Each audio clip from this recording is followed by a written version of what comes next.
There's a worldwide revolution going on. And in my opinion, the young generation of white, black, brown, whatever else there is, you're living at a time of extremism, a time of revolution. What is it revolting against? The power structure. The American power structure? No. The French power structure? No. The English power structure? No. Then what power structure? An international Western power structure. And I, for one, will join in with anyone, don't care what color you are, as long as you want to change this miserable condition that exists on this earth. There's got to be a change. People in power have misused it, and now there has to be a change, and a better world has to be built, and the only way it's going to be built is with extreme methods. So what you and I have got to do is get involved. You and I have to be right there breathing down their throat. Every time they look over their shoulder, we want them to see us. Once those intentions are made known, we can get to the nitty-gritty of the problem. We can get to the core of the problem. We can get to the root of the problem. And then we can correct the problem.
This plan that goes back hundreds, if not thousands of years, tends to be kept in the bowels of these blood oath secret societies. And by that I mean the Shriners, the Freemasons, the Odd Fellows, the Illuminati, the Order of the Palladian. There are literally dozens of names down throughout the centuries that this goes by. But it has to be in one of these groups where you have to swear to kill a fellow member of the society if they reveal the secrets, or you yourself be killed by a member of the society if you reveal the secrets. That's what blood oaths are.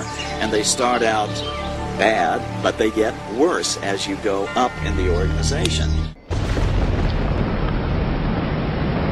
Their whole purpose throughout history has been to teach a small number of people how to become adept at controlling everyone else, and presenting their societies as desirable to the profane, so that you'll go knock on the door and say, hey, can I be a member, and be initiated, with the promise of learning some great secret. What is that secret? The secret is what I have just told you this morning. The secret is how to control everybody else. And you never understand how to control everybody else until you get to the top of this pyramid of initiation. Most people never make it past the third step. All above that are carefully chosen and nurtured and taught.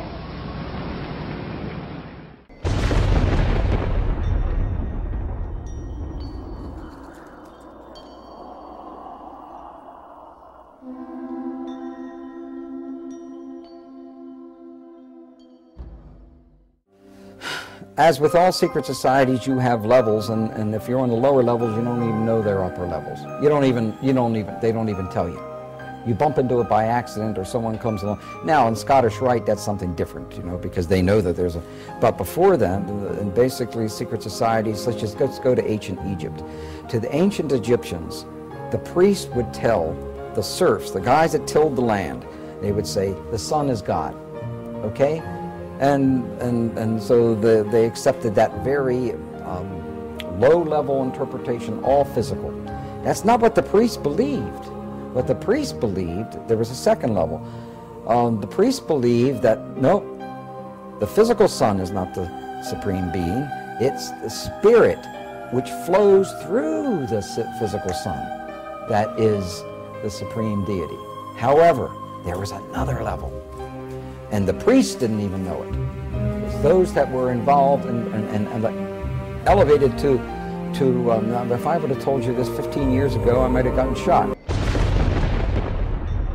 Weishaupt saw in the ancient orders of Freemasonry an opportunity to commission foot soldiers for his cause of world domination.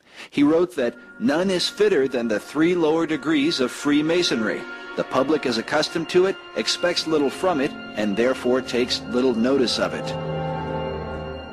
Weishaupt felt that Masonry was the easiest way to get a good Christian guy on the path of destruction, essentially, where you can have him take little baby steps on this path. It's a system they've been working on for thousands of years. They've really got it down. They know how to gradually, gently corrupt people from Christendom, first of all, to deism. Of course, deism is where, yes, God started the world, but then he took off, and he has no place in the affairs of men now. And so you don't have to worry about God, you don't have to worry about heaven and hell. You just kind of do your thing, and everything will be okay. Deism to atheism is the next step. Atheism, where you claim there is no God, you know. And then, of course, the next step is out-and-out Satanism. And interestingly enough, Satanists know there's God, know there's a heaven and hell, and they just choose hell, and they choose to drag as many people into hell as they can.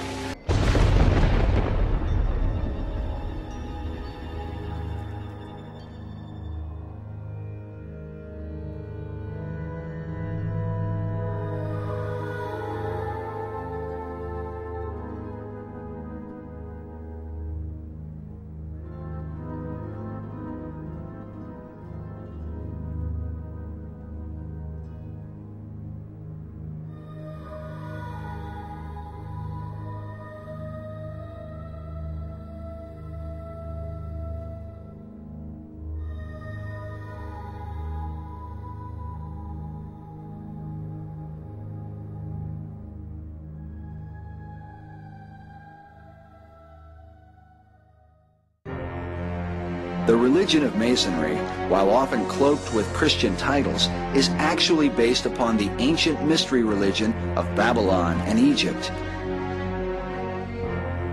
These same mysteries governed the worship of Medo-Persia, Greece, and Rome. The mysteries are often symbolized by the all-seeing eye, sometimes called the Eye of God. But the God of Masonry is not the same as the God of the Bible. None was more adamant about this point than the man considered by many to be the most influential Mason of all time, Albert Pike. Albert Pike was a Confederate Civil War general who was the head of American Freemasonry in the post-Civil War period. He was probably he's certainly the most important American Mason. His book, Morals and Dogma, is required reading for every Freemason. He says on page 624, the 28th degree, Teachings of the 28th Degree, he says, quote, Masonry is identical with the ancient mysteries. Okay? And then he goes on, he says, we reproduce the speculations of the philosophers, the Kabbalists, the mystiques, and the Gnostics, unquote. Well, these were all systems, religious systems, that worshipped Lucifer. Pike probably mistakenly reveals his true intent, because he speaks of Lucifer frequently. When he says we are identical to all the mysteries, the mysteries were all brought under God's condemnation and destroyed at one point or another in history. From the Babylonian mysteries to the Egyptian mysteries to the peoples living in the land of Canaan. When, you know, the major reason God destroyed them, he ordered them to be killed, man and woman and child, as they were all worshiping Satan. Now see, Masons distinguish between Lucifer and Satan. Masons believe that Lucifer is the light bearer, the good God, and that the Christian God is called Adonai, the evil God. They use as their justification that if the Christian God was a good God, then there wouldn't be this Garden of Eden problem where because you ate of the apple, now you have to suffer and you have to, the sweat of your brow, you have to make your living. Well, women have to give birth in pain, etc. You know, no good father would do that to his children. So the Christian God is the evil God, where Lucifer is the good God, because he'll give you everything you want. He'll fulfill your every desire. In 1908, French occult expert Copin Albancelli wrote, "Certain Masonic societies exist which are satanic, not in the sense that the devil comes to preside at their meetings, but in that their initiates profess the cult of Lucifer. They adore him as the true God, and they are animated by an implacable hatred against the Christian God, whom they declare to be an impostor." Perhaps Albert Pike's most famous and controversial quote is this one: "The true and pure philosophic religion is the belief in Lucifer, the equal of Adonai. But Lucifer, God of light, is struggling for humanity against Adonai, the God of darkness and evil." Because of this, occult author Edith Starr Miller wrote, "Luciferian occultism controls Freemasonry." It is important to remember that the lower ranks of Masonry are largely unaware of the deception of their leaders. Master Mason Manly P. Hall, who said that when the Mason learns the mystery of his craft, the seething energies of Lucifer are in his hands, also made it clear that Freemasonry is a fraternity within a fraternity, an outer organization concealing an inner brotherhood of the elect. Meanwhile, Albert Pike wrote in his famous Morals and Dogma that symbols are displayed to the initiate, but he is intentionally misled by false interpretations. It is not intended that he shall understand them, but it is intended that he shall imagine that he shall understand them. Their whole goal with this philosophy is to teach all men and women that the only end of life is to seek the utmost pleasure and happiness that you can get out of it, because when you die, there's nothing else. That's what they teach. That's what they want you to be. They don't want laws against sexual promiscuity. That's why they don't want families. That's why they don't want marriage. That's why they encourage homosexuality. There's a method to their madness. There's really not much method to yours, because you're operating from a place of ignorance, and until you change that, you're going to be bumbling around, bumping into each other, saying and doing the wrong things, not understanding the nature of your enemy. And if you don't understand the nature of your enemy and the weapons they use, you cannot fight that enemy. You can't fight the battle. You shouldn't even be on the battlefield. That's why you're losing the war. And don't tell me you're not, because I'm in a place of great knowledge about who's winning and who's losing this war. And I can assure you, you're losing the war. Doesn't mean it can't be turned around, but it'll never be turned around until you learn what you need to know.